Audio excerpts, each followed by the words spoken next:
there 3 hours too soon than a minute late.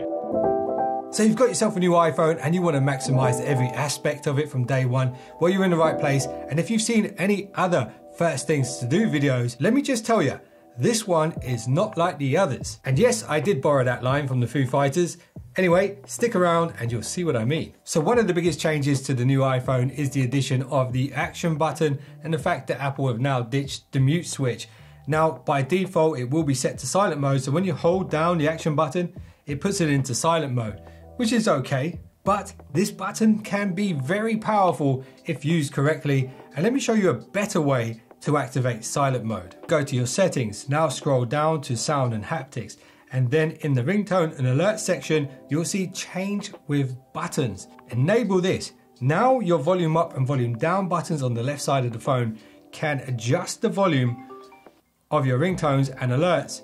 So if you want to silent all of the ringtones and alerts, just hold your finger down on the down volume button and that will do the trick. And one of the cool things about doing this is it actually uses the dynamic island. So check this out. You can see what level your ringer is at any given time by pushing one of the buttons. And when you turn the volume all the way down, you're essentially putting the phone into silent mode. Tip number 2, go back to your settings, scroll down to where you see the new option, action button. Now here you have a bunch of options and you can really decide which one makes the most sense for you. It doesn't need to be silent anymore because you set up tip 1. Now what I recommend you do, and for a very good reason, is set it up as a focus mode. And the reason I recommend this is when you activate a focus mode, it affects all of your Apple devices. If you stick with the silent mode on the phone, that only silences the phone. And if you're sitting in front of your Apple Mac computer or your MacBook or your iPad, or if you've got the Apple Watch on and someone rings you,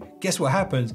All your other devices start ringing, which defeats the purpose of the silent mode. Let me show you very quickly how to set up a focus mode. Go back into your settings, scroll down, go to focus here, hit the little plus in the top right corner, create whatever you want it to be. You can use one of the presets or create a custom one, give it a name, give it a color, give it an icon, hit next, and then you could choose what you want this focus mode to do. And this, like I said before, affects all of your devices. And the great thing about this is you can choose custom wallpapers for your lock screen, your home screen, and your watch. This is just my suggestion. Of course, you can choose any of the other options here if you want. And if you want to get really advanced, you could set up a shortcut. I'm not going to get into that in this video, but if you want to see a dedicated video about that, let me know. Okay, tip number 3, I definitely recommend you do this one. On day 1, go to your phone app. At the top, you should see your name and tap that. Here, you should see contact, photo, and poster. Tap that. I've already set one of these up. If you haven't set one up yet, it will talk you through it, but I'm going to show you how to add a new one. Go to edit, scroll all the way across, go to create new. Now here we can choose a poster. So this is kind of the background that will show up when you call somebody. So we go to photo, I'm going to choose this image here. I can adjust the size of the image and I can adjust the size of the text. I can even adjust the color of the text. And if I swipe across, I can add different filters to the image. This one's pretty cool. Now, whenever I phone somebody, this is what's going to show up on their phone. I can also customize the contact photo. So I can use a different photo for this if I want to. I'm going to use this one, continue, and there we go. Now, whenever I contact someone else with an iPhone, whether it be a phone call or FaceTime or iMessage, this is what they're going to see on their phone. And you can get real creative with it. So I do recommend you set this up straight away. So I'm going to tell you something you already know. The iPhone is an expensive phone and you need to protect your investment. And that's why I've partnered up with the sponsor of this video, Casetify. Now listen, it's better to have protection and not need it than to not have it at all. And Casetify are striving to become the world's most protective tech accessory brand. They have a full range of cases with varying amounts of shock resistance.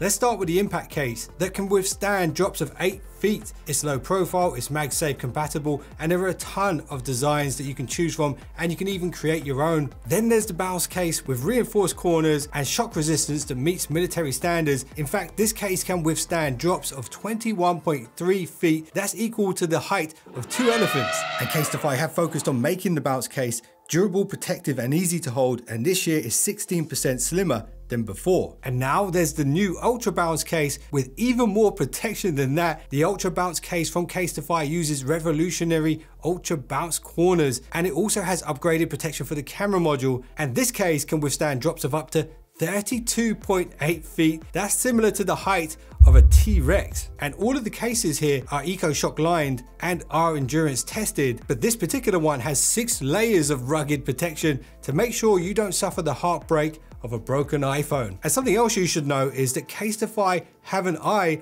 on the environment, and they use reclaimed cases to create these high performance cases that you see here. And if you want to pick any of these cases up, use the link below, casetify.com/whatgear for 15% off your order today. Tip number 5, we go back to the settings menu, scroll down to where you see accessibility, scroll down again to where you see touch, scroll all the way to the bottom of this page and you'll see back tap. Now this is a secret button on the back of the iPhone. It's not technically a button, but if you tap the Apple logo, you can activate certain actions. Now I've tested this out in the past and I do recommend you don't activate the double tap. However, triple tap works pretty nicely, and because I've mapped the action button as the focus mode and I've got the volume rocker for the silent mode and adjusting the ringer and the notification sounds, I might as well set up a quick way to activate the camera with a triple tap on the back. And as you can see, it works perfectly. Okay, so if you've got a brand new iPhone, something that a lot of people don't do and just trust the defaults on is how the control center is laid out. Now, I recommend you tailor this so that you know exactly what's there and what isn't. Go to settings, scroll down, you see control center, and here we have the current controls.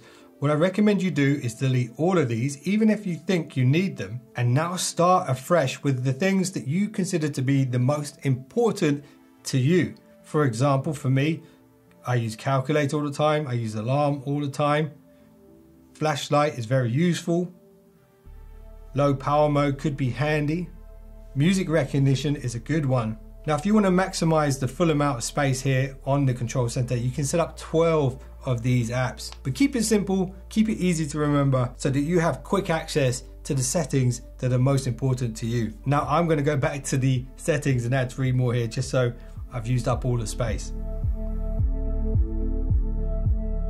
Okay, tip number 7, go back to your settings, scroll down to where you see Wallet and Apple Pay, scroll down again to where you see this section, online payments and compatible cards. Switch this on. What this will do is use your Safari autofill data to add compatible cards. So if you've ever put card details on any of your Apple devices using Safari, what you're doing is giving your phone permission to add these to your wallet, which means if you've bought something on your Apple Mac computer or iPad, that card will also appear here on your phone, making it easier for you to spend money. And if you want to spend some money right now, there is a super thanks button below this video. So I want to say thank you for making it all the way to the end of this video. And as a reward for staying this long, I have a couple of bonus tips for you guys. Go back into settings, scroll down to where you see accessibility, scroll down again, and you'll see in the hearing section, this feature, live captions. Now, if you enable this, your phone will use this AI, your phone will use this onboard AI to transcribe everything that's playing on the device, even if the volume is set to 0. And when you activate it, you'll notice you get this floating speech bubble that can be placed anywhere on screen. When you tap that, it opens up the option to live caption whatever's on screen. Something you need to know about this is it will stay permanently on screen until you come back to the accessibility settings and switch it off. This could be useful if you're in a meeting and you're not really listening to the meeting. You can go back and read the notes on that meeting. Or if you're watching a podcast, let's say, and you don't have headphones with you, you could literally turn this on and just read what they're saying. Now, here's the second bonus tip for you guys. Go back into settings, go back to accessibility one last time, scroll down to where you see speech. Now, if you set up your own personal voice, you'll be able to use this in a very unique way. Enable live speech, go to voices, make sure you've selected your own personal voice, and you'll see here just under the tick box, it says triple click the side button to show live speech. So now when I triple tap this, it brings up the option for live captions, which I just showed you. So this is another way that you can activate that, and live speech. For example, if you get a phone call and you're in a class or in a meeting, you could pick up that phone call, triple tap, and then get your phone to speak in your own voice. Sorry, I'm in the meeting at the moment, call me back later. Or something like that. I'm sure you guys can think of some other use cases. And now it's time for you guys to hear my personal AI voice. Thanks for watching this iPhone tips and tricks video. This is part 1 of a 3-part series. Part 2 is on screen right now. Go check that out if you want to learn about all the iPhone camera settings you should change on day 1. I appreciate you guys. See you in the next one. Don't be late.